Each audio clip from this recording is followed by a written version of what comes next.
Au nom du Père, du Fils et du Saint-Esprit. Amen. Mes très chers frères et sœurs, nous venons d'entendre encore une fois l'évangile de l'Annonciation. Il est vrai que ce n'est que la troisième fois en 8 jours.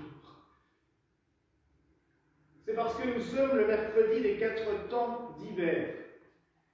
Comme je vous l'ai déjà expliqué, cette célébration des 4 temps se célèbre toujours quelques jours avant la nouvelle saison, car à l'origine c'était un temps de pénitence, pour cela que nous sommes enviolés et qu'il n'y a pas de chant d'Alléluia durant cette liturgie.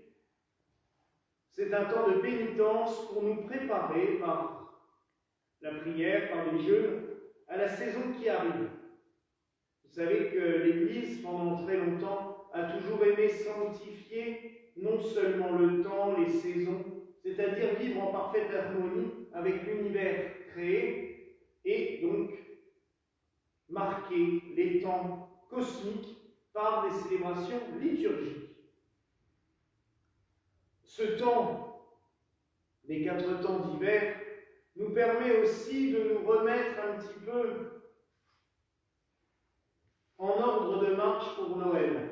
C'est-à-dire que durant ces 3 jours, nous reprenons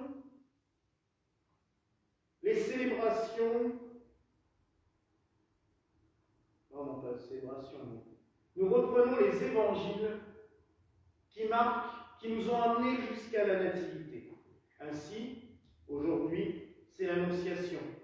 Vendredi, nous prendrons le texte de la visitation de Marie.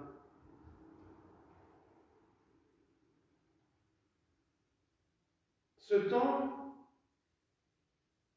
nous rappelle aussi que nous sommes maintenant, nous entrons dans la deuxième période.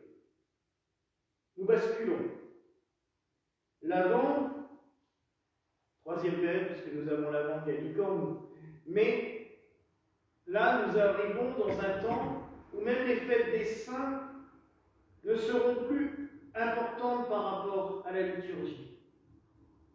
Il est vrai que, contrairement au carême, où c'est des jours de carême tous les jours, et on ne célèbre aucun saint, sauf l'Annonciation de la Vierge et Saint Joseph, mais en avant, on autorise la célébration des saints. C'est pour cela qu'au cours des dernières semaines, le prêtre était très souvent en blanc pour célébrer les liturgies du sanctoral ou en rouge pour les martyrs. Là, à partir des 4 temps, on bascule. Il faut dire que souvent les 4 temps tombent après le 17 décembre, où nous sommes dans les grandes eaux. De toute façon, c'est la semaine sainte qui nous prépare à Noël. Et alors là, on est en plein dans le contexte liturgique. C'est bon aussi de voir ces périodes. Le pré-avant, le carême de Saint-Martin, est une préparation, montre un petit peu comment est l'homme en temps normal dans sa vie. Il sait que l'événement va arriver, mais bon, ça ne change pas grand-chose au problème. La période de l'Avent, le début de l'Avent, là, commence un petit peu à se dire, il faudrait quand même que je commence à faire quelque chose. Alors on prépare, petit à petit, tranquillement, mais toujours en se disant, j'ai le temps. La dernière période, là c'est autre chose. Là c'est la précipitation. Mince, Noël approche. Alors, pour les préparatifs, mais aussi le second avènement du Christ. Il montre comment l'homme sera quand ça sera inéluctable. Vous ne saurez plus. Quand il y aura eu les signes, quand il y aura le signe qui paraîtra dans le ciel, là, l'être humain, vous allez voir, si on a encore la chance de le vivre nous, mais sinon les autres, tout le monde va s'agiter. Ah mince, maintenant il vient. Ah maintenant il arrive. Ah maintenant il est là. Oui, et t'as fait quoi pour t'y préparer? Je dirais que c'est un peu trop tard. Mais on est en plein dedans. Et alors là, on alterne l'invocation à Dieu, les grandes eaux, ces antiennes que l'on proclame que où on appelle le Seigneur, on est encore dans le temps de l'Avent, on est déjà dans la célébration de ce qui vient, de Noël. Il est vrai, les lumières s'allument de plus en plus, la liturgie va annoncer de plus en plus l'avènement du Christ, les gloires du Christ, on l'acclame déjà. Alors mes frères et sœurs, il serait bon que cette dernière période de l'Avent marque toute notre vie de chrétiens. Ne pas attendre que nous soyons sûrs qu'il arrive pour se dire, tiens, il faudrait peut-être que je commence à le célébrer, ou même voir à y croire. Non.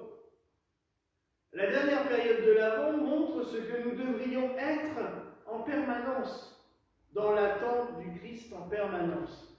Mais pas l'attente en se disant, oui, de toute façon, il va venir un jour, je ne sais pas quand, mais être dans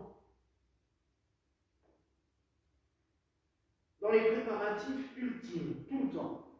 Faire comme s'il arrivait demain.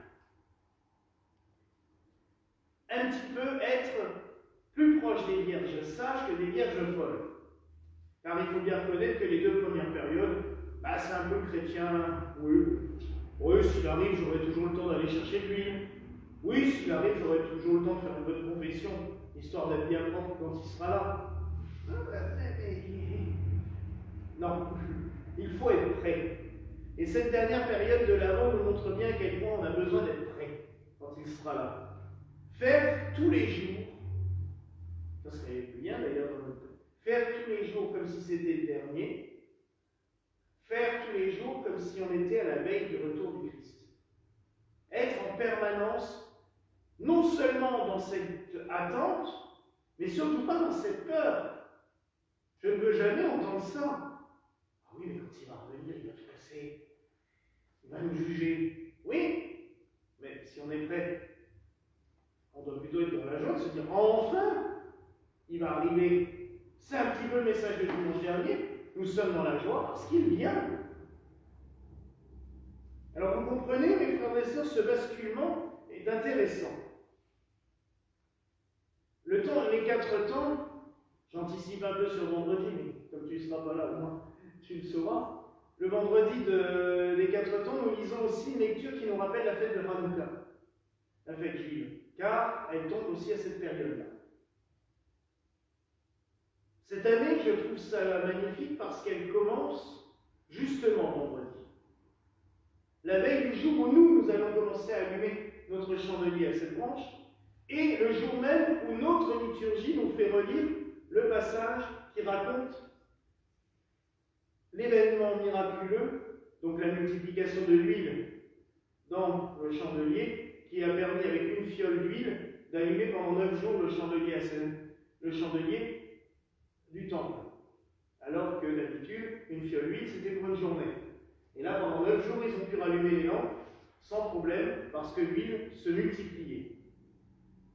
Ce fait miraculeux, donc nous le relaterons vendredi. Le jour même où nos frères de la communauté juive, et ici particulièrement, puisque c'est le bâtiment à côté, commenceront à allumer le chandelier de Hanouka. Et ça, je trouve ça vraiment exceptionnellement beau, ce geste, que nous puissions le faire ensemble, par nos liturgies, par cette communion de pensée, cette communion de prière.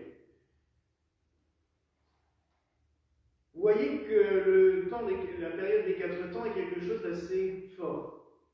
Samedi, c'est aussi les 4 temps. C'est là où nous prions d'habitude pour les vocations, le samedi des 4 temps. Et cette année, comme nous serons déjà le 17, ce sera la messe du 17. Mais nous ferons même la prière pour les vocations à la fin de la messe, parce que nous en avons besoin. Nous pouvons rendre grâce, puisque nous avons 2 candidats qui sont entrés cette année, mais nous devons en appeler beaucoup d'autres, car le ministère est important et le travail est d'autant plus ardu. Donc mes frères et sœurs, prenons ces 3 jours, mercredi, vendredi et samedi, comme des jours de prière toute particulière, pour nous préparer au retour du Seigneur, en sanctifiant la création qu'il nous a donnée, en nous souvenant que ce n'est qu'un héritage que nous devons transmettre nous aussi, et pas une propriété dont on peut faire ce qu'on veut,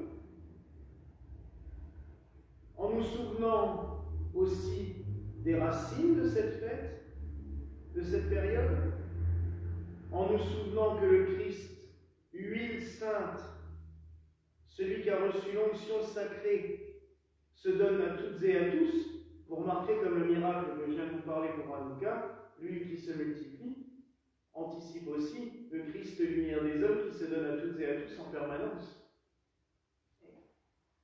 Le chandelier à 7 branches représentant d'ailleurs dans le temple la présence réelle du Seigneur dans la communauté. Le Christ, présence réelle, se communique à toutes et tous par l'Eucharistie et aussi tout simplement par sa lumière que nous transmettons les uns aux autres au fond de nos cœurs et de nos âmes.